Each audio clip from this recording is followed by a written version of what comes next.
ഇത്രയെല്ലാം പ്രതിഷേധങ്ങൾ പാർലമെൻറ്റിൽ ഉണ്ടായിട്ടും നിരന്തരമായി പാർലമെൻറ്റ് സമ്മേളനം സ്തംഭിച്ചിട്ടും എന്തുകൊണ്ട് ആഭ്യന്തരമന്ത്രി ശ്രീ അമിത് ഷാ സഭയിലെത്തുന്നില്ല എന്ന ചോദ്യം പല ആവർത്തി നമ്മൾ ഓൾറെഡി സംസാരിച്ച് കഴിഞ്ഞതാണ്. പക്ഷേ ഇതിന് പിന്നിൽ ഹിറ്റനായ എന്തെങ്കിലും അജണ്ട ഉണ്ടോ എന്ന അന്വേഷണമാണ് ഈ ഒരു എപ്പിസോഡിൽ പ്രതീക്ഷിക്കാവുന്നത്. അതുമാത്രമല്ല, ഏതാനും നിയമനിർമ്മാണങ്ങൾ നിർണായകമാകാവുന്ന ഏതാനും അമെൻമെൻറ്റുകൾ ഉൾപ്പെടെ, ഭരണഘടനാ ഭേദഗതി ഉൾപ്പെടെ ചില നിയമനിർമ്മാണങ്ങൾ നടത്തേണ്ടതുമുണ്ട്. ഇനിയുള്ള ദിവസങ്ങളിൽ പാർലമെൻറ്റ് സമ്മേളനം ഇപ്പോഴത്തെ നിലയിൽ അവസാനിക്കേണ്ടത് 13-ാം തീയതിയാണ്. ഈ മാസം 13-ാം തീയതി പാർലമെൻറ്റ് സമ്മേളനം അവസാനിച്ചു കഴിഞ്ഞാൽ ഒരുപക്ഷെ നീട്ടിവയ്ക്കണം 3 ദിവസത്തേക്ക്. പ്രത്യേക പരിഗണന അനുസരിച്ച് ഇത് നീട്ടിവയ്ക്കേണ്ടി വരണം. 14, 15, 16 അല്ലെങ്കിൽ 17, 18 തീയതി വരെ ഇത് നീട്ടിവയ്ക്കേണ്ടി വരും എന്ന ഒരു ചിന്ത ഉണ്ടായിരുന്നു. ഇപ്പോഴത് മാറിപ്പോയിരിക്കുന്നു. പക്ഷേ 13-ാം തീയതി വരെ എന്തായാലും ഈ സമ്മേളനമുണ്ട്.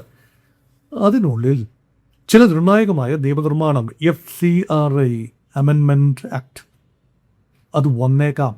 ഈ ആഴ്ച ഇല്ല എന്നാണ്, തിങ്കളാഴ്ച തുടങ്ങുന്ന ആഴ്ചയിൽ അത് വരില്ല എന്ന സൂചന തുടങ്ങുന്നു. അതിനർത്ഥം അടുത്ത ആഴ്ച ഉണ്ടാവില്ല, അതിൽ ഏതാനും ദിവസങ്ങൾക്ക് ശേഷം അത് പൊടി തട്ടിയെടുക്കില്ല എന്നർത്ഥമാക്കേണ്ടതില്ല. ജാഗരൂകരായിട്ട് തന്നെയാണ് ഇതുമായി ബന്ധപ്പെട്ട രാഷ്ട്രീയ കക്ഷികളും സംഘടനകളും എല്ലാം നിൽക്കുന്നത്. ശ്രീ അമിത് ഷാ കഴിഞ്ഞ ദിവസം ചില പ്രതിനിധികളുമായി, ക്രൈസ്തവ സഭയുടെ ചില പ്രതിനിധികളുമായി അവരുടെ ആശങ്കകൾ കേട്ടു. കാരണം ആഭ്യന്തരമന്ത്രി എന്ന നിലയിൽ വലിയ ഒരു റോളാണ് അദ്ദേഹത്തിന് FCRA നിയമ ഭേദഗതിയുമായി ബന്ധപ്പെട്ട് വഹിക്കാനുള്ളത്. ആ നിയമനിർമ്മാണം നിർണായകമായ ഒന്നാണ്. കാരണം ഇതിൽ ഏറ്റവും അധികം ക്രൈസ്തവ സഭയെ മാത്രമല്ല, പല രീതിയിലും വിദേശത്തു നിന്ന് ഫണ്ടുകൾ വരുന്ന ഫോറിൻ കോൺട്രിബ്യൂഷൻ റെഗുലേഷൻ, അതിൻ്റെ പരിധിയിൽ വരുന്ന അനേക സംഘടനകളുണ്ട്.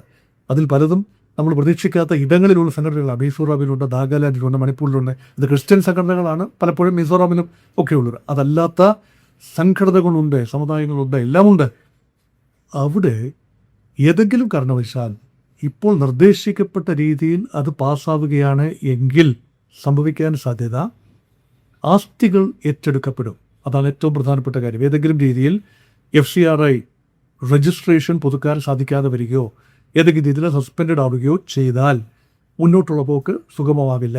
അതുമാത്രമല്ല, FCRAയിലൂടെ കടന്നു വന്ന പണവും അല്ലാതെ ഇൻഡിജിനസ്ലി ഡെവലപ്പ് ചെയ്ത് കൊണ്ടുവന്ന ആസ്തികളും പണവും എല്ലാം ചേർന്ന് സൃഷ്ടിക്കുന്ന നിർമ്മിതികൾ ഇതൊരു പ്രത്യേക അതോറിറ്റിയുടെ കീഴിലായി മാറും എന്ന് പറഞ്ഞാൽ അതിനർത്ഥം പല ഇത് ചെയ്ത ആതുരാലയങ്ങളുണ്ട്, ഹോസ്പിറ്റൽസ് ഉണ്ട്, സ്കൂളുകളുണ്ട്, മറ്റു പല നിർമ്മിതികളുണ്ട്.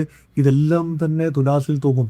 ഇത് ഒരു പക്ഷേ പലരും ആഗ്രഹിക്കുന്നില്ല. പ്രത്യേകിച്ച് ക്രൈസ്തവ സഭ നേതൃത്വമാണ് വളരെയധികം ബുദ്ധിമുട്ട് അനുഭവിക്കുന്നു എന്ന് കരുതപ്പെടുന്നത്. കാരണം ഈ ആകെയുള്ള FCRA ഫണ്ടുകൾ ഉപയോഗിക്കുന്നതിന് നല്ലൊരു ക്രൈസ്തവ ബന്ധമുള്ള ക്രൈസ്തവ സഭയുടെ പല അവാന്തര വിഭാഗങ്ങളും രൂപതകളും അങ്ങനെയുള്ള ഇതാണ്. അതുപോലെ ക്രിസ്ത്യൻ ബന്ധമുള്ള സാമൂഹിക സംഘടനകൾ അവരുടെ എല്ലാമുള്ള FCRA അക്കൗണ്ടിൽ നടത്തുന്ന നീക്കങ്ങൾ ഇത് മോണിറ്റർ ചെയ്യാൻ കേന്ദ്ര സർക്കാരിന് കഴിയും, ആഭ്യന്തര മന്ത്രാലയത്തിന് കഴിയും.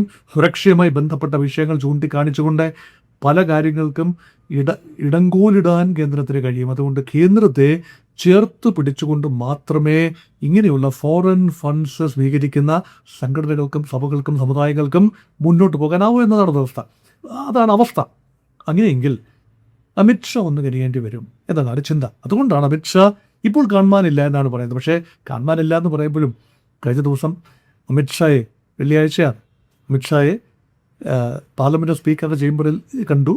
പാർലമെൻറ്റ് സ്പീക്കറുമായി അദ്ദേഹം ഓം ബിർളയുമായി അമിത് ഷാ കൂടിയാലോചന നടത്തിയിട്ടുണ്ട്. ഈ വിഷയങ്ങളല്ല, FCRA ബന്ധപ്പെട്ട വിഷയമല്ല, മറിച്ച് എന്തുകൊണ്ട് നിരന്തരമായി ലോക്സഭയിൽ നിന്നും വിട്ടുനിൽക്കുന്നു എന്ന ചോദ്യം പ്രതിപക്ഷം ഉന്നയിക്കുമ്പോൾ ഒരു പരിധി വരെ തടയാൻ പാർലമെൻ്ററി കാര്യ മന്ത്രി കിരൺ റിജിജുവിന് കഴിഞ്ഞിട്ടുണ്ട്. ഈ വെള്ളിയാഴ്ചയും പാർലമെൻറ്റ് മീറ്റിങ്ങിൽ ശക്തമായ പ്രതിരോധമാണ് അദ്ദേഹം പ്രതിരോധം ഒരുക്കിക്കൊണ്ടേയിരിക്കുന്നത്. അമിത് ഷായ്ക്ക് വേണ്ടി ഇപ്പോൾ സംസാരിച്ചു കൊണ്ടിരിക്കുന്നത് വടക്ക് കിഴക്കൻ സംസ്ഥാനത്തു നിന്ന് വരുന്ന അരുണാചൽ പ്രദേശിലെത്തിയ കിരൺ റിജിജുവാണ്. അപ്പം റിജിജുവിനെ സംബന്ധിച്ചിടത്തോളം ഒരു പടക്കുറുപ്പായി ഇങ്ങനെ നിൽക്കുകയാണ്. BJPക്ക് വേണ്ടി, അമിത് ഷായ്ക്ക് വേണ്ടി, ഭരണപക്ഷത്തിന് വേണ്ടി, മന്ത്രിസഭയ്ക്ക് വേണ്ടി ഒക്കെ സംസാരിച്ചുകൊണ്ടിരിക്കുന്നതും സാഹചര്യങ്ങളൊന്ന് തണുപ്പിച്ചുകൊണ്ടിരിക്കുന്നതും പ്രത്യേകാത്മാവായിട്ടെങ്കിലും അതിന് മുന്നിൽ നിർത്തിയിരിക്കുന്നത് ശ്രീ കിരൺ റിജിജുവിനെയാണ്. പക്ഷേ അതുപോരാ, കഴിഞ്ഞ ദിവസം സ്പീക്കറിൻ്റെ ഭാഗത്തുനിന്ന് തന്നെ പറഞ്ഞു, പാർലമെൻ്ററി കാര്യ മന്ത്രിയോട് തന്നെയാണ് പറഞ്ഞത്, താങ്കൾ അമിത്ഷായോട് സംസാരിക്കൂ, എന്തുകൊണ്ട് സഭയിൽ വരുന്നില്ല? നേരിട്ട് സഭാ അംഗങ്ങൾക്കത് കേൾക്കാനുള്ള അവകാശമുണ്ട്. 20-ാം തീയതി, അതായത് ജൂലൈ മാസം 20-ാം തീയതി നടത്തിയ വലിയ ഒരു സ്റ്റുഡൻസിന് നേരെ നടത്തിയ ഒരു വലിയ അടിച്ചമർത്തൽ, ഈ അടിച്ചമർത്തൽ അതിലുപയോഗിച്ച ആയുധങ്ങൾ, ഉപയോഗിച്ച രീതി, ഉപയോഗിച്ച മാർഗം, അത് ആരാണ് കമാൻഡ് കൊടുത്തത് മുതലായ കാര്യങ്ങൾ കേന്ദ്ര ആഭ്യന്തരമന്ത്രി അമിത്ഷായുടെ അറിവില്ലാതെ നടക്കില്ല എന്നാണ് പ്രതിപക്ഷം പറയുന്നത്. അതൊരു ആരോപണമായി തന്നെ ഉന്നയിച്ചിരിക്കുന്നു. അമിത്ഷാ നേരിട്ട് നിർദ്ദേശം നൽകി എന്ന രീതിയിൽ പാർലമെന്റിനുള്ളിൽ രാഹുൽ ഗാന്ധി പ്രസ്താവന നടത്തി. താനത് കേട്ടു, നേരിട്ട് ചിലർക്ക് നിർദ്ദേശങ്ങൾ നൽകുന്ന പാർലമെന്റിൽ ഇരുന്നു കൊണ്ട് ഫോണിലൂടെ നിർദ്ദേശം നൽകുന്നത് കേട്ടു എന്ന് വരെ പറഞ്ഞു വെച്ചു. ഇതിനൊക്കെ മറുപടി അർഹിക്കുന്ന കാര്യങ്ങളാണ്. രാഹുൽ ഗാന്ധി എന്തിൻ്റെ അടിസ്ഥാനത്തിലാണ് പറയുന്നതെന്ന് എനിക്കറിയില്ല. പക്ഷേ രാഹുൽ ഗാന്ധി LOP ആണ്, leader of opposition in parliament ആണ്. അദ്ദേഹം ഒരു ആരോപണം ഉന്നയിച്ചാൽ പ്രതിപക്ഷത്തിൻ്റെ ബെഞ്ചുകളിൽ നിന്നും നിരന്തരം അമിത്ഷായ്ക്കെതിരെ, അത് അഴിമതി ആരോപണമൊന്നും അല്ലല്ലോ, സുരക്ഷയുമായി ബന്ധപ്പെട്ട കാര്യങ്ങളല്ലേ, ക്രമസമാധാന പാലനവുമായി ബന്ധപ്പെട്ട കാര്യങ്ങളല്ലേ, പ്രക്ഷോഭകാരികളെ നേരിട്ട രീതിയെക്കുറിച്ചല്ലേ, ഇതിന് അഭിപ്രായം പറയാൻ, ഗവൺമെൻറ്റിൻ്റെ ഭാഗം പറയാൻ മറ്റാര് പറഞ്ഞാലും അത് ശരിയാവില്ല. കിരൺ റിജിജു പറഞ്ഞാൽ അത് ശരിയാവില്ല. അമിത്ഷാ പറയേണ്ടത് തന്നെയാണ്. ഇത് പറയാൻ കടന്നു വരാതിരിക്കുന്നത് എന്തിൻ്റെ സൂചന? നമ്മൾ കഴിഞ്ഞ ഒരു എപ്പിസോഡിൽ അത് അവലോകനം ചെയ്യുകയും ചെയ്തു. ഒന്നുകിൽ അമിത്ഷായ്ക്ക് ഭയമാണ്. അതെനിക്ക് വിശ്വസിക്കാവുന്ന തിയറിയിൽ അമിത്ഷാ അങ്ങനെ ഭയക്കുന്ന ഒരാളൊന്നുമല്ല. അമിത്ഷാ പലപ്പോഴും പ്രതിബന്ധങ്ങളോട് വടപൊരുതി മുന്നോട്ട് വരുന്ന ഒരാളാണ്. വളരെ ഹോക്കിഷ് സ്റ്റാൻഡ് പലപ്പോഴും എടുക്കുന്ന ഒരാളാണ്. അദ്ദേഹത്തിനെതിരെ ഇതിനേക്കാൾ എത്രയോ വലിയ രീതിയിലുള്ള അപവാദങ്ങളും പ്രചരണങ്ങളും വന്നു, കേസുകളുണ്ടായി. ഗുജറാത്ത് കലാപവുമായി ബന്ധപ്പെട്ട് എത്ര കേസുകളാണ് അമിത്ഷായ്ക്കെതിരെ ഉണ്ടായത്? അതൊക്കെ അദ്ദേഹത്തിൻ്റെ ഒരു സ്വതസിദ്ധമായ ഒരു രീതി, അദ്ദേഹം ചില കടുപ്പിച്ചുള്ള ചില പ്രയോഗങ്ങൾ, കോടതിയെ തന്നെ വരുതിയിൽ നിർത്താൻ കഴിവുണ്ട് എന്ന് പറയപ്പെടുന്ന ഒരാൾ എങ്ങനെയാണ് ഭയക്കുന്നത്? അപ്പോൾ ഭയമല്ല അതിൻ്റെ കാരണം. പക്ഷെ കടുത്ത ആശയക്കുഴപ്പം നിലനിൽക്കുന്നു എന്ന എൻ്റെ മുൻ നിലപാടിൽ ഞാൻ ഇപ്പോഴും ഉറച്ചു നിൽക്കുന്നു. ആശയക്കുഴപ്പം എന്നത് അമിത്ഷായെ സംബന്ധിച്ചിടത്തോളം ഈ വിഷയത്തിൽ അഭിപ്രായം പറയാനാവാത്ത നിലയിലാണ്. ഇതിനെ സ്ഥിരീകരിച്ചാൽ അമിത്ഷാ അവർ കുറ്റക്കാരനായിട്ട് വരും. ഇതിനെ, ഈ ആക്രമണം താൻ അറിഞ്ഞിട്ടില്ല എന്ന് പറഞ്ഞാൽ കർത്തവ്യ നിർവഹണം താൻ നടത്തിയിട്ടില്ല എന്നതിൻ്റെ പൊതുവെ ഒരു സമ്മതമായി വരും. അല്ലെങ്കിൽ ആഭ്യന്തരമന്ത്രിക്ക് കടകമില്ല എന്ന് ആളുകൾ പറയുന്നത് കേൾക്കേണ്ടി വരും. ഇതല്ല, ഈ ആക്രമണം താൻ ഉത്തരവിട്ടിട്ടാണ്, താൻ തന്നെ പറഞ്ഞിട്ടാണ് എന്ന് പറഞ്ഞാൽ, അങ്ങനെയെങ്കിൽ അവർ ചെയ്തു കൂട്ടിയതിൻ്റെ മുഴുവൻ ഉത്തരവാദിത്വം അമിത്ഷാ ഏറ്റെടുക്കേണ്ടി വരും. ആണി തറച്ച ലാത്തി കൊണ്ട് അടിച്ചത്, അല്ലെങ്കിൽ പെല്ലറ്റ് ഗണ്ണുകൾ ഉപയോഗിച്ചത്, ഇതെല്ലാം താൻ പറഞ്ഞിട്ടാണെന്ന് പറഞ്ഞാൽ എങ്ങനെയാണ്?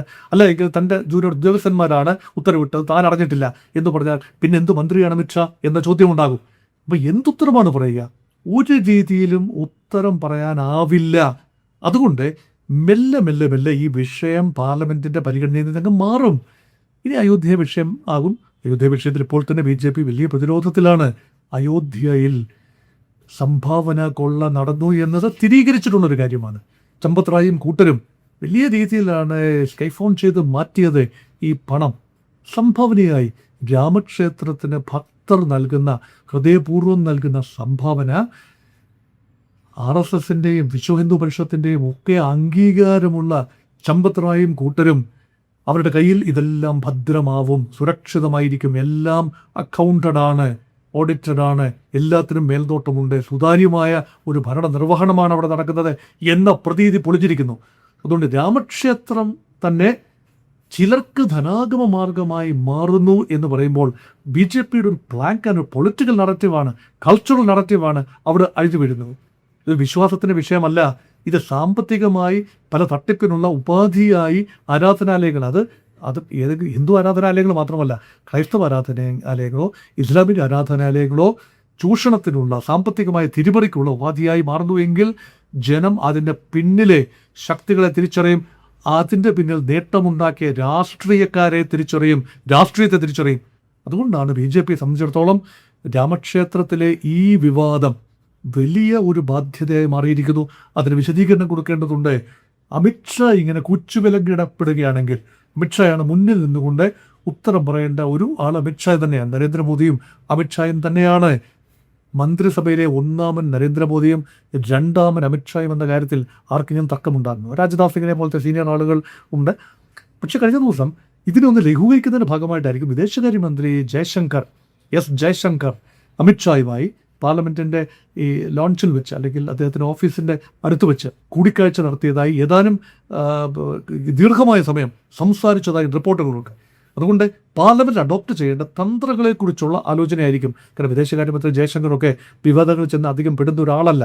മിതഭാഷിയാണ്, അതായത് ബ്യൂറോക്രാറ്റ് എന്ന നിലയിൽ നിന്ന് മന്ത്രിസഭയിൽ എത്തിയ ആളാണ്. മൻമോഹൻ സിംഗിനെ പോലെ ഒരാളാണ്. അപ്പോൾ അങ്ങനെയുള്ള ഒരു ക്രെഡിബിലിറ്റി ഉള്ള ഒരാൾ ഒരിക്കലും പക്ക രാഷ്ട്രീയത്തിൽ ഇടപെടുന്നില്ല. അതുകൊണ്ട് അദ്ദേഹത്തേക്ക് ഉപയോഗിക്കാൻ ഒക്കെയുള്ള തീരുമാനമുണ്ടാവാം.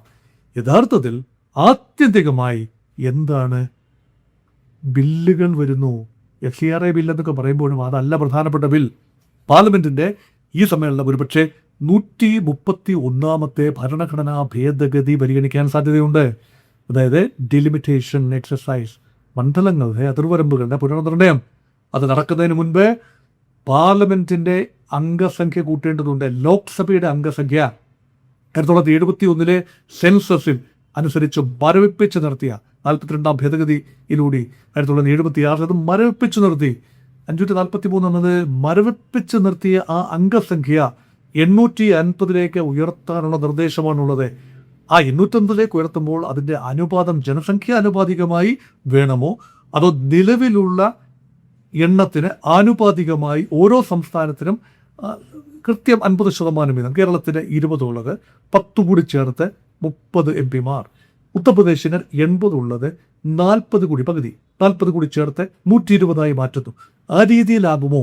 ഇതേക്കുറിച്ച് ധാരണയുണ്ടാകണം. പല കക്ഷികളും വലിയ താല്പര്യത്തിലാണ്. ഇന്ത്യ മുന്നണിയിൽ ഉൾപ്പെടെയുള്ള കക്ഷികൾ ചിലപ്പോൾ മനസ്സാടിയെന്നിരിക്കാം.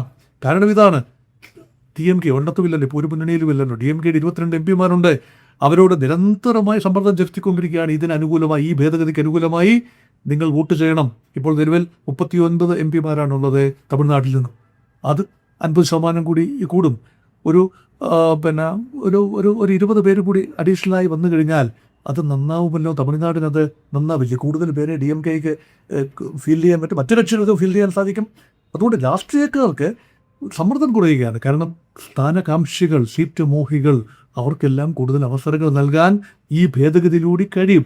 അതോടൊപ്പം തന്നെ 2029 പാർലമെന്റ് തിരഞ്ഞെടുപ്പിന് മുൻപ് തന്നെ സെൻസസ് നടപടികൾ 2027 പൂർത്തിയാക്കേണ്ട സെൻസസ് പൂർത്തിയാവുകയും അതനുസരിച്ച് വിമൻസ് റിസർവേഷൻ ഉൾപ്പെടെ 3/1 സംവരണം വനിതകൾക്ക് പാർലമെന്റിന്റെ 2 മണ്ഡലങ്ങളിലും നൽകപ്പെടുന്നത് ഉൾപ്പെടെ നേടിക്കഴിഞ്ഞാൽ യഥാർത്ഥത്തിൽ രാഷ്ട്രീയമായി ഏറെ നേട്ടങ്ങൾ ഉണ്ടാക്കാൻ കഴിയുമെന്ന് BJP കണക്കാക്കുന്നു.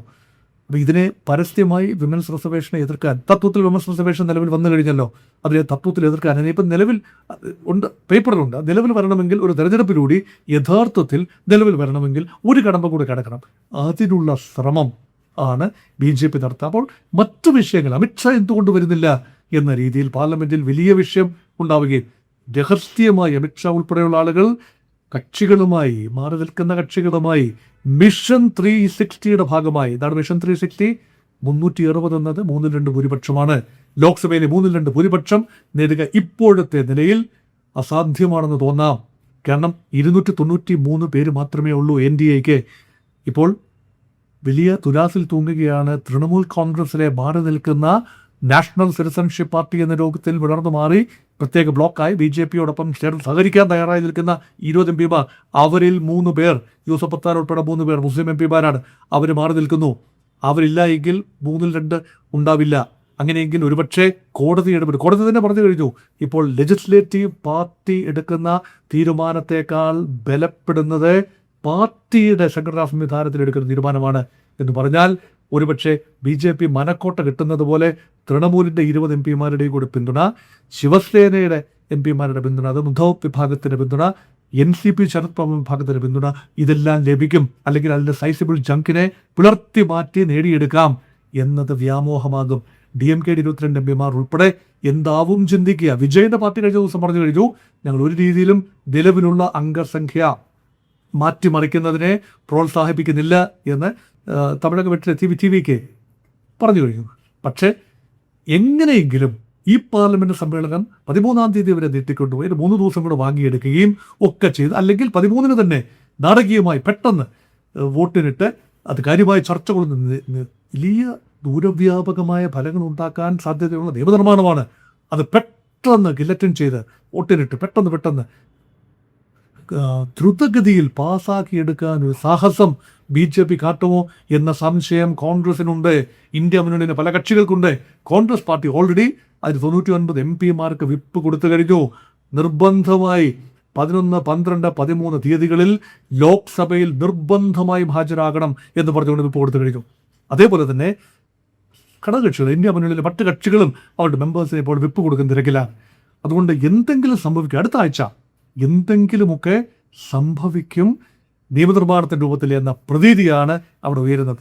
അതിനിടയിൽ അമിത്ഷായുടെ അഭാവം ഒരു നറേറ്റീവായി നിർത്തിക്കൊണ്ട് ശ്രദ്ധ മുഴുവൻ അങ്ങനെ രാമക്ഷേത്രം, അമിത്ഷായുടെ, കാരണം ഇതൊന്നും വലിയ കുഴപ്പമുള്ള കാര്യമില്ല. അമിത്ഷാ വന്നാലെന്ത് വന്നില്ലെങ്കിലും, അതാണ് കിരൺ റിജ്ജു പറയുന്നൊരു കാര്യം. അമിത്ഷാ വന്നാലും വന്നില്ലെങ്കിലും അമിത്ഷായെ രാഷ്ട്രീയമായി വലിയ രീതിയിൽ പ്രതികൂട്ടി നിർത്താവുന്ന എല്ലാം പ്രതിപക്ഷം ചെയ്യുന്നുണ്ട്. പക്ഷേ അത് മതിയാവുമോ? BJP ആഗ്രഹിക്കുന്നത് അതല്ലല്ലോ. BJP ആഗ്രഹിക്കുന്ന തുടർ ഭരണമാണ്. അങ്ങനെയെങ്കിൽ BJPക്ക് സ്ട്രോങ് ആയ സംസ്ഥാനം, ഉത്തർപ്രദേശ് ഉൾപ്പെടെ, മധ്യപ്രദേശ് ഉൾപ്പെടെ, രാജസ്ഥാൻ ഉൾപ്പെടെ സംസ്ഥാനങ്ങളിൽ ലഭിക്കുന്ന അധിക സീറ്റുകൾ വൻപൻ ഡിസ്പാറ്റ് സൃഷ്ടിക്കും. ദക്ഷിണേന്ത്യയും വടക്കേ ഇന്ത്യയും തമ്മിലുള്ള വിടവ് എല്ലാം സംസ്ഥാന അടിസ്ഥാനത്തിൽ 50% എന്ന് പറഞ്ഞാൽ തന്നെ വടക്കേ ഇന്ത്യയിൽ വളരെ കൂടുതൽ എണ്ണമുണ്ടാകും. തെക്കേ ഇന്ത്യയിലും 50% കൂടുമ്പോൾ എണ്ണത്തിൽ കുറവാണ്. അതുമായി കമ്പയർ ചെയ്യാനാവില്ലല്ലോ. അതുകൊണ്ട് വലിയ തരംഗം ഉത്തരേന്ത്യയിൽ BJP അനുകൂലമായി വന്നാൽ അത് മാത്രം കൊണ്ട് വീണ്ടും ഭരണത്തിലെത്താം എന്ന കണക്ക് കൂട്ടലിൽ മുന്നോട്ട് പോകുന്നു. അവിടെയാണ് അജണ്ടകൾ.